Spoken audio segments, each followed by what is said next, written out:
इस काउंटर में आपने आती हुई देखी है। क्या हुआ है ओला इलेक्ट्रिक में जो इतना बड़ा वीकनेस आई? वैसे भी स्टॉक रिसेंटली तो कमजोर ही रहा है, बट आज की 8% की गिरावट के पीछे क्या वजह है, कुशल बताइए। बिल्कुल दीप, आप देखिए यहाँ पर जो लॉक इन है 90 दिनों का 4% इक्विटी पर, वो आईपीओ एंकर लॉक इन खत्म होता हुआ दिखा है, जिस कारण से यहाँ पर ओला इलेक्ट्रिक में आपको इतनी बड़ी गिरावट आज के दिन में आती हुई दिख रही है। 76 के इश्यू प्राइस के नीचे स्टॉक फिसलता हुआ दिखा है। इनफैक्ट यहाँ पर अगर आप देखेंगे तो पिछले दिनों जिस तरह का कंपनी में मूव आया था, फ्लैट लिस्टिंग के बाद स्टॉक ने 157 रुपए तक का हाई भी लगाया था। उसके बाद से आप देख लीजिए यहाँ पर ऑलमोस्ट हाई से 110% स्टॉक नीचे आता हुआ दिखा है।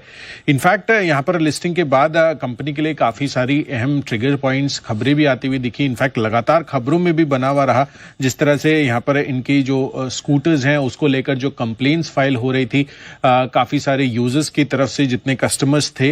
ऑफ कोर्स कंपनी ने भी उसका आगे चलकर जवाब भी दिया, लेकिन सर्विसेज को लेकर कंपनी पर सरकार की जांच भी होती हुई दिखी, जिसके अंतर्गत सेंट्रल कंज्यूमर प्रोटेक्शन अथॉरिटी ने यहां पर जांच की गई थी।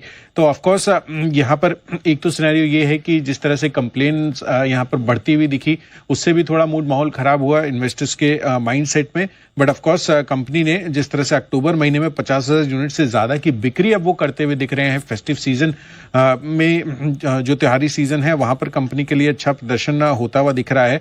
एज पर वाहन डेटा देखना होगा कि आगे चलकर किस तरह की स्टॉक की चाल बनती है। लेकिन आज के दिन में स्पेसिफिकली अगर आप देखेंगे तो जो एंकर लॉक इन खत्म होता हुआ दिखा है 90 दिनों का 4% इक्विटी पर, उसकी वजह से यहां पर आज आपको दबाव देखने को मिला है। तो पहले 3 महीने स्टॉक मार्केट के इनके लिए आसान नहीं रहे हैं। ओला इलेक्ट्रिक लाइफ लो पर आज ट्रेड कर रहा है, बट देखते हैं यहां से कैसे रहेगी स्टॉक की सिचुएशन। आइए, कुछ नंबर्स इनके बढ़ते हुए दिखे हैं। जो वाहन पोर्टल के नंबर्स आए हैं उसके मुताबिक इन्होंने हाईएस्ट एवर सेल्स रिकॉर्ड करी है अक्टूबर के महीने में। मंथली सेल का जो नंबर है इस फिजिकल की जहां तक बात है, और इनका जो नंबर आप देखेंगे 24,710 गाड़ियां इन्होंने बेची थी, स्कूटर्स बेचे थे सितंबर महीने में, लेकिन इस बार का नंबर आया 41,605 का, यानी कि 68% इनकी जो ई स्कूटर की बिक्री है वो बढ़ती हुई दिखी है। लेकिन जैसे मैंने कहा, इन्होंने फेस्टिव डिस्काउंट लॉन्च किया था, बॉस नाम का एक फेस्टिव सेल लॉन्च किया था। तो आप समझ सकते हैं कि गाड़ियां तो ज्यादा बेच ली, मार्केट शेयर तो गेन कर लिया, लेकिन डिस्काउंट पे बेचे हैं, जिस वजह से इस बार जो नंबर आएंगे शायद मार्केट मान के चल रहा है कि वो डिस्काउंट पर जो गाड़ियां बिकी हैं उस वजह से इनको घाटा होता हुआ नजर आ सकता है। वो घाटा एक्स्ट्रा वेट होता हुआ नजर आ सकता है, और यही कारण है कि आप देखिए बाजार में जो भी गिरावट हो रही है वहां पे खरीदारी नहीं लौट रही है। इनफैक्ट नए लो से स्टॉक लगातार बनाता हुआ दिख रहा है। 76 रुपए का जो इशू प्राइस था उसके नीचे भी फिसल चुका है, और आज भी 76 रुपए 57 पैसे का फिर से इसने इंट्राडे लो टच कर दिया है। अब करना क्या है? सबसे बड़ा सवाल यह है कि क्या इसमें रिकवरी लौटेगी या और गिरावट बढ़ती हुई नजर आ सकती है। 7 अक्टूबर को हमने शरद मिश्रा जी से बातचीत करी थी। उनका ये कहना था कि 95 का की सपोर्ट लेवल टूटा है तो ये स्टॉक 75 तक जा सकता है। वो लेवल तो ये ऑलरेडी तोड़ चुका है। अब क्या करना है? तो हमने एसएस वेल्थ स्ट्रीट की फाउंडर सुगंधा सचदेव जी से बातचीत करी। उनका ये मानना है कि 75 रुपए का जो लेवल है क्लोजिंग बेसिस के लिहाज से बहुत इंपॉर्टेंट है। वैसे तो इसके चार्ट स्ट्रक्चर काफी कमजोर नजर आ रहे हैं।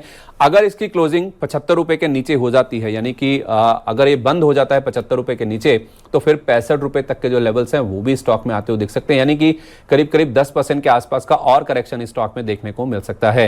जिनके पास हैं, जो ऑलरेडी होल्ड कर रहे हैं, उनके लिए एक ही होप है कि वो 73 रुपए का स्टॉप लॉस लगा के रखें। ये लेवल अगर नहीं ब्रीच करता है तो फिर आप उम्मीद कर सकते हैं कि कोई रिकवरी इसमें आ सकती है। लेकिन 75 रुपए के नीचे की क्लोजिंग का मतलब यह हुआ कि स्टॉक 65 रुपए तक भी जाता हुआ नजर आ सकता है। इसलिए जो वेट कर रहे हैं, जिन्होंने 157 रुपए 40 पैसे का हाई देखा है, जिनको 75 रुपए के आसपास के लेवल देखकर मुंह में पानी आ रहा है, तो उनको थोड़ा सा वेट करना चाहिए। फ्रेश खरीदारी के लिए अभी थोड़ा सा इंतजार करना चाहिए। शेयर में और गिरावट देखने को मिल सकती है, क्योंकि जैसे मैंने कहा, सुगंधा जी बता रही हैं कि इसके जो चार्ट पैटर्न्स हैं वो अभी भी कमजोर नजर आ रहे हैं। तो इसलिए खरीदारी करने के लिए इसमें आपको ललाहित होकर या फिर कूद कर आगे नहीं बढ़ना चाहिए। थोड़ा सा वेट कर लेना चाहिए। शेयर में और गिरावट देखने को मिल सकती है।